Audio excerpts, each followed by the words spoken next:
This is Framelines. We go on location and put the spotlight on people, places, and things related to making movies. I'm Johnny DiLoretto, and I'll be your host as we show you the behind the scenes of all kinds of movies being made right here near you.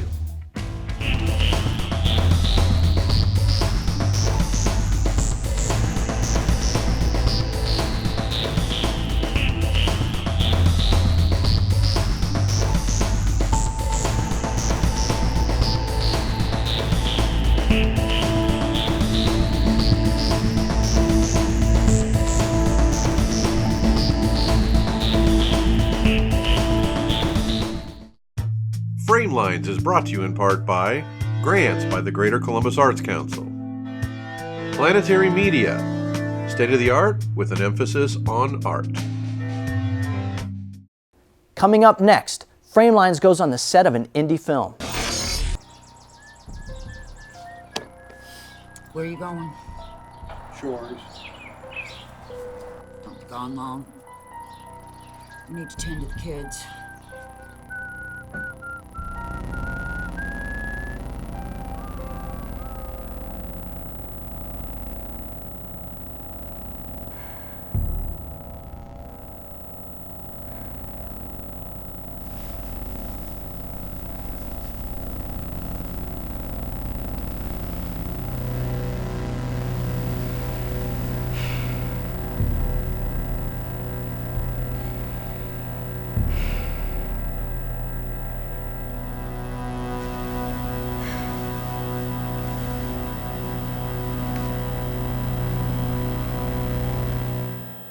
The cycle was about a couple that goes to a bed and breakfast, and things quite aren't what they seem as they're kind of going into their little relationship, and this is their first little getaway together, and they go stay with this old couple who start off seeming very nice, and then it kind of turns on its head.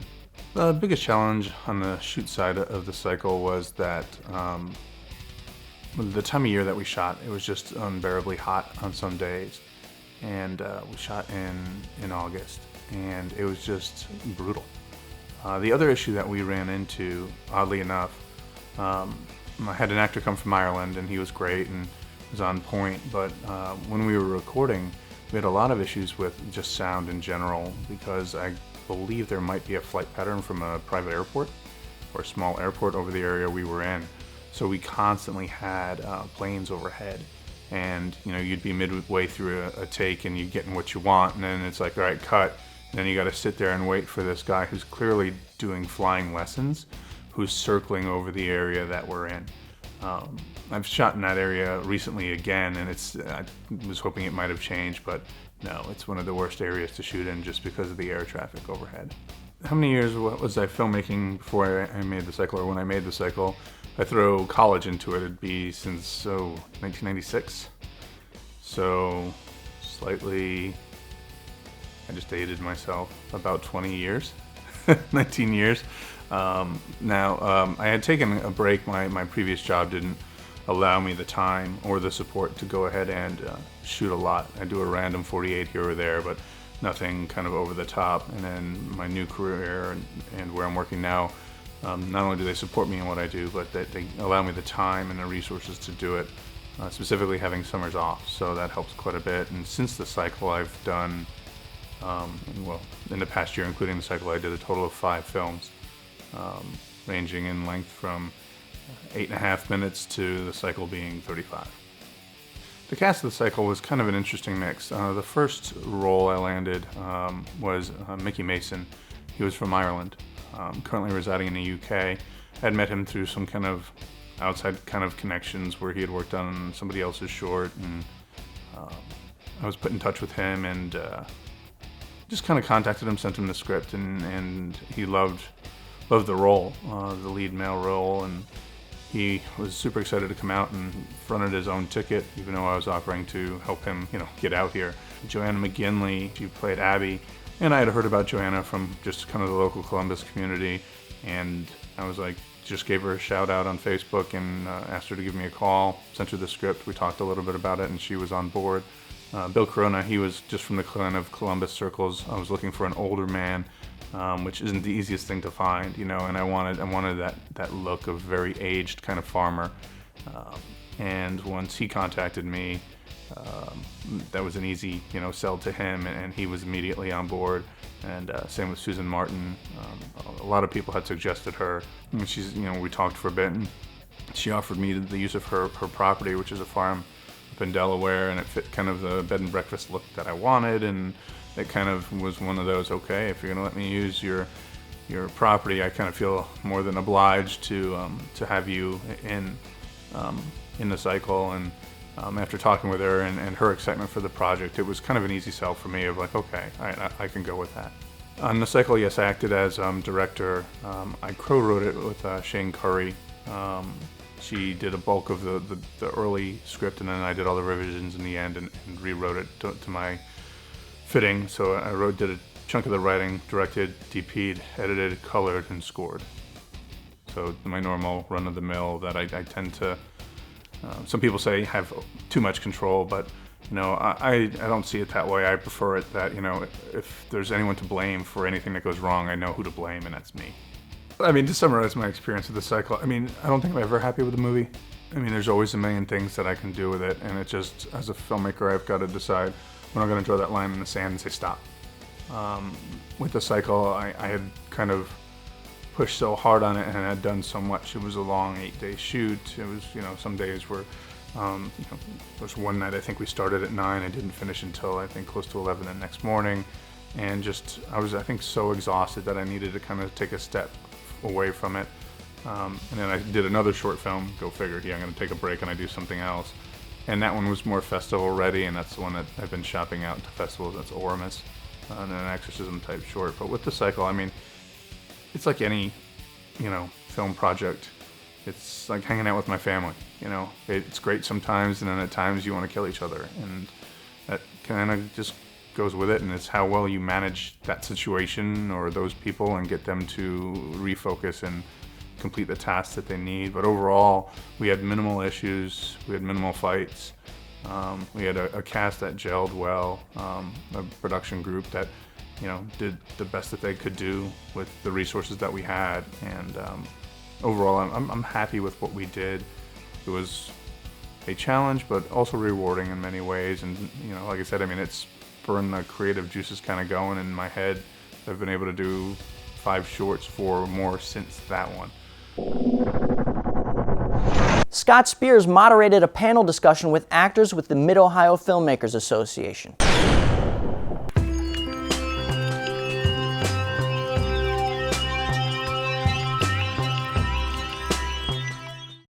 All right, you got the part and you're gonna go on set.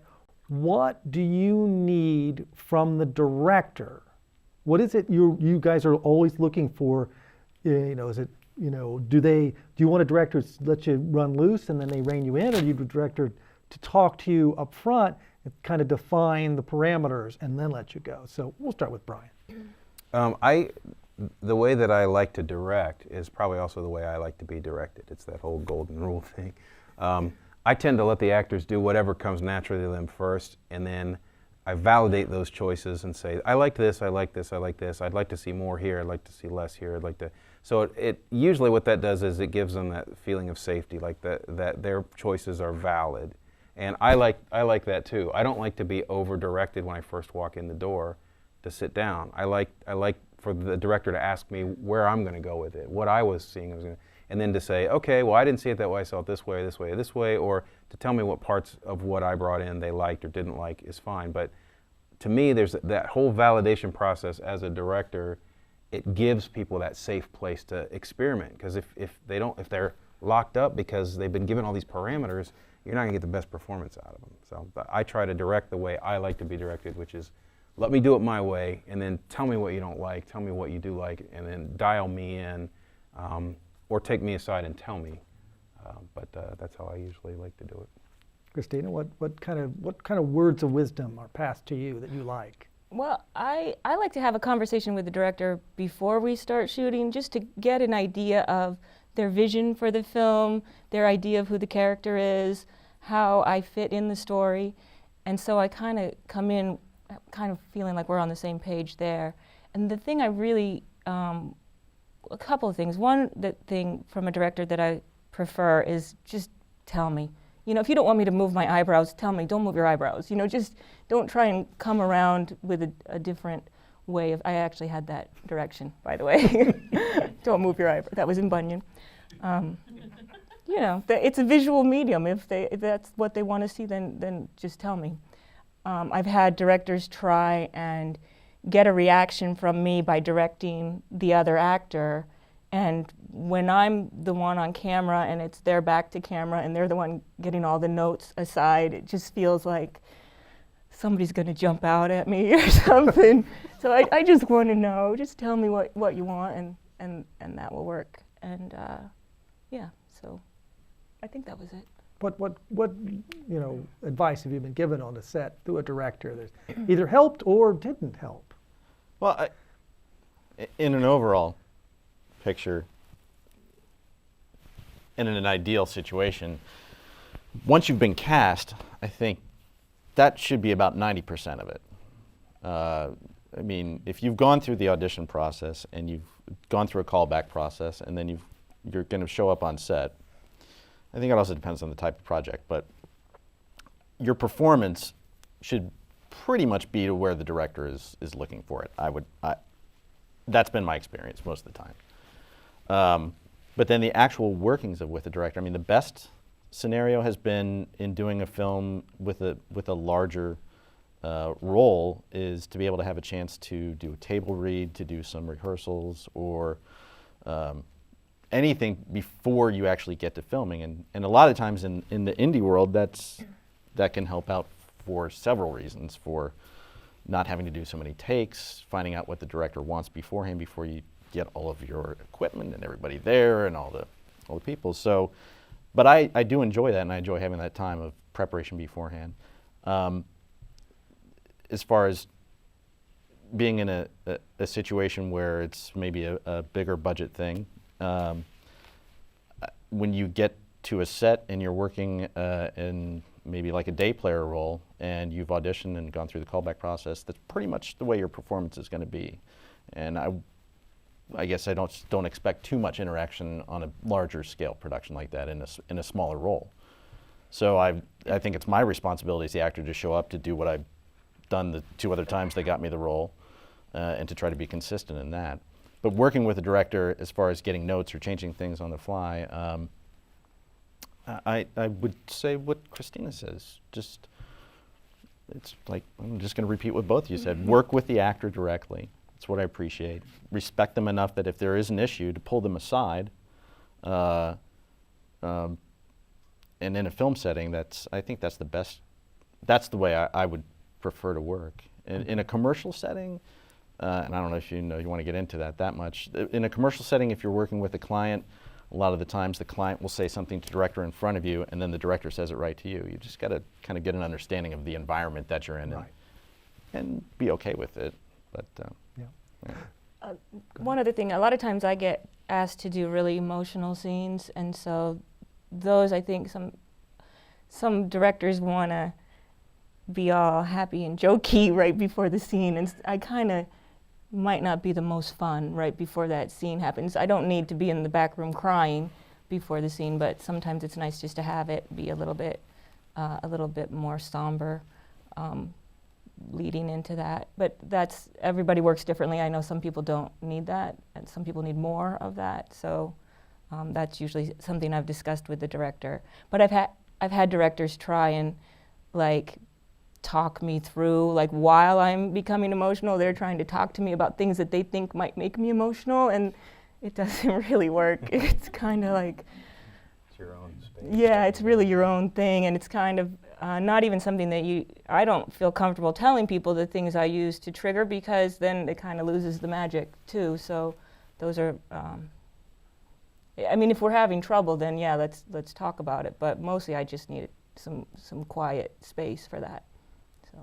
One thing I'd tag on, I'm sorry. Go ahead. No. Well, I was going to just tag on to what John was saying about being in a commercial environment, or when you're doing industrials or something like that. I've had a lot of clients that they want to talk, when I'm directing, they want to talk over my shoulder to my crew and my talent and say, do this, don't do that, do this.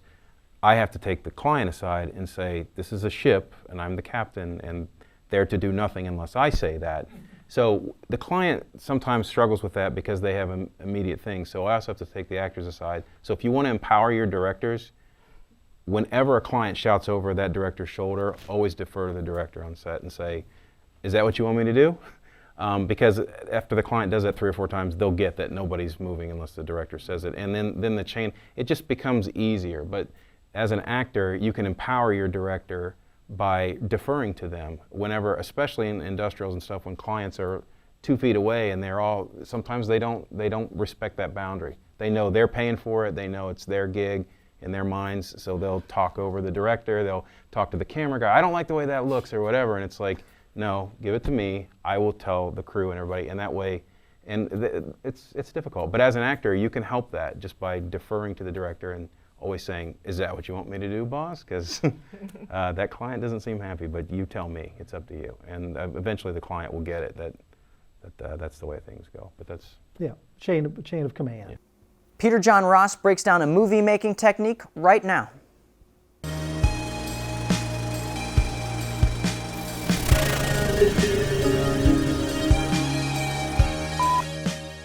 The colors of your image can have a powerful effect on the viewer of a movie.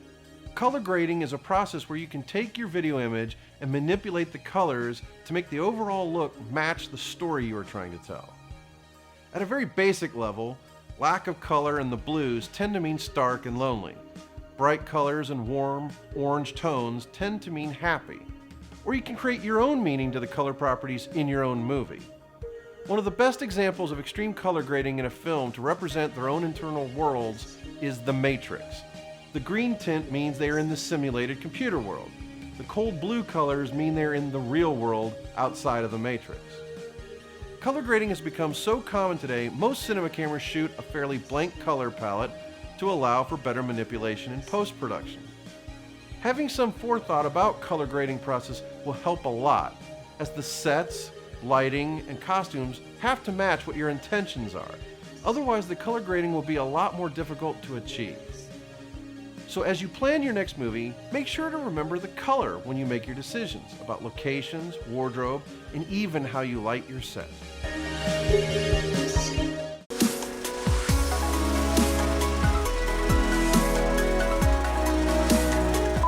For this Framelines interactive tutorial, we want to focus on color grading. In the footage we're giving you, the goal is to color grade the scene to match the mood you want to set for it. The actors have intentionally given a vague performance so that the color scheme you use will affect the mood for the viewers. Also, as a part of this tutorial, you'll need to shoot your own insert for the scene. The setup is that a man gets handed a letter and you can write whatever you want for that letter, whether it's good news, bad news, or however you want the scene to be. You can download the footage from our Vimeo or YouTube pages. Just visit www.framelines.tv and follow the instructions on how to download the segments. Make sure when you upload your edits, please use the hashtag FramelinesTV and credit the people who donated their time to help make this possible. I'm Peter John Ross, and thanks for watching Framelines. Elizabeth McPherson defines a few jobs on movie sets for us, right here.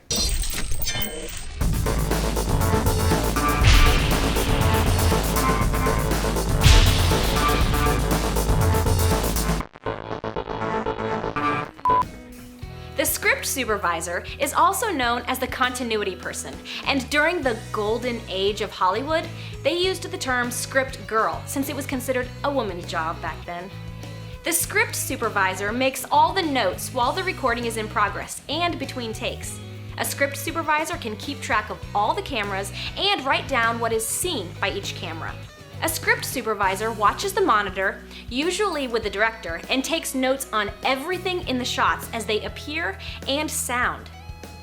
Notes are written as to which takes the director likes and possible continuity errors, such as mismatched hand gestures, misplacement of props in a scene, or simple things like how much liquid is left in a glass, or any changes to lines in a scene.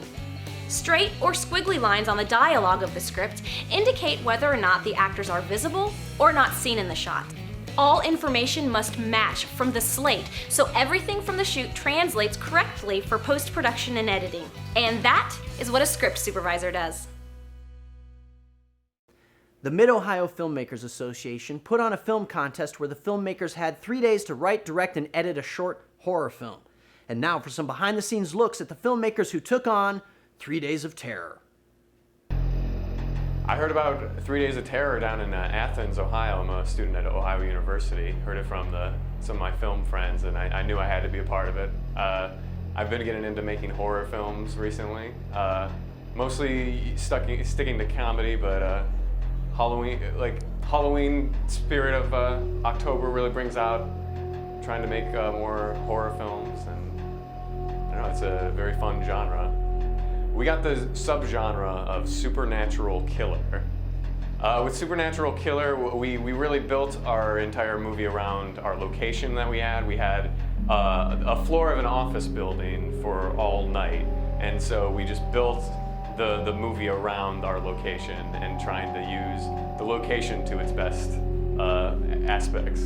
I think overall we were pretty successful. It was always getting a little tense near the end, especially with just going that last 36 hours without any sleep and just pushing through, even though we had a very, very small crew, just a cast of like 2 people basically, and so it was just my friends and I, and we just had to push through and keep morale high all through the night.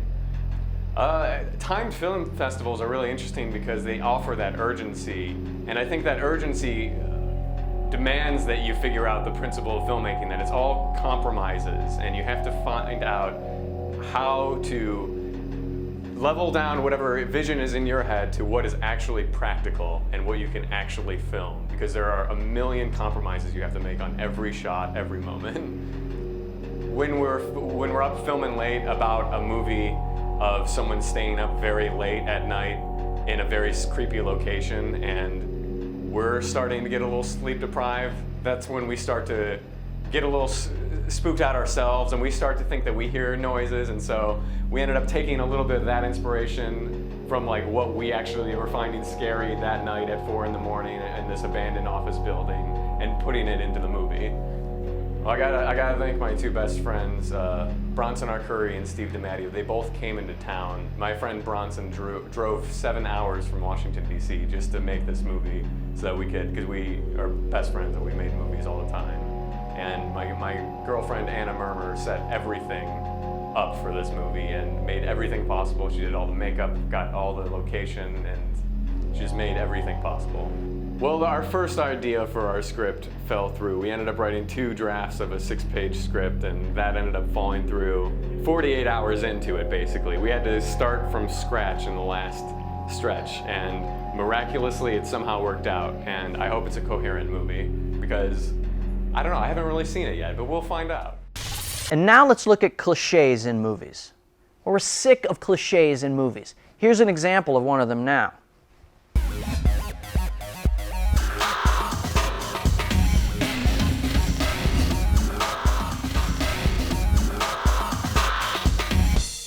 I have an issue with movies. Some of the cliches that pop up every now and then just irritate me. What is it about books that are so evil?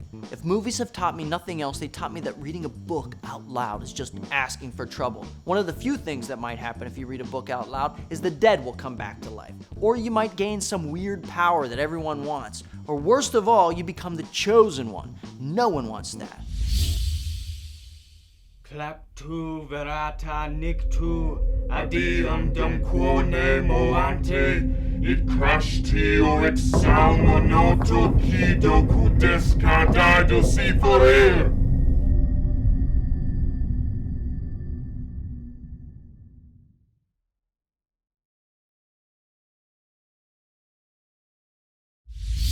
I can't help but feel this is Hollywood's way of securing viewership. It's as if the film industry is saying, don't read the book, see the movie.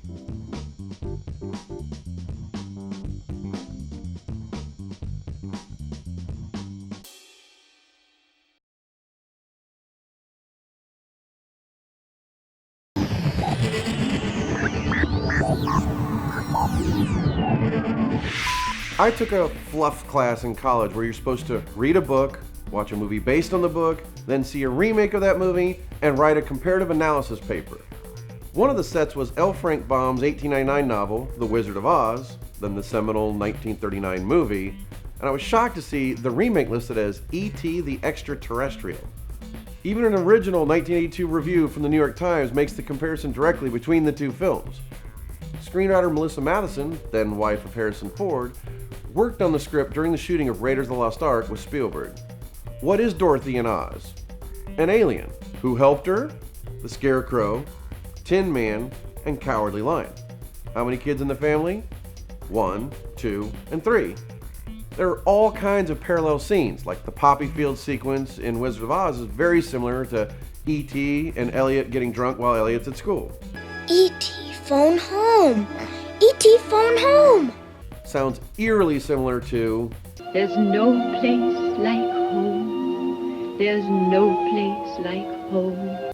And to cap it off, when E.T. flies off at the end, the spaceship creates a rainbow so they can go Somewhere over the rainbow. Let's face it, E.T. really is just a well-hidden remake of The Wizard of Oz.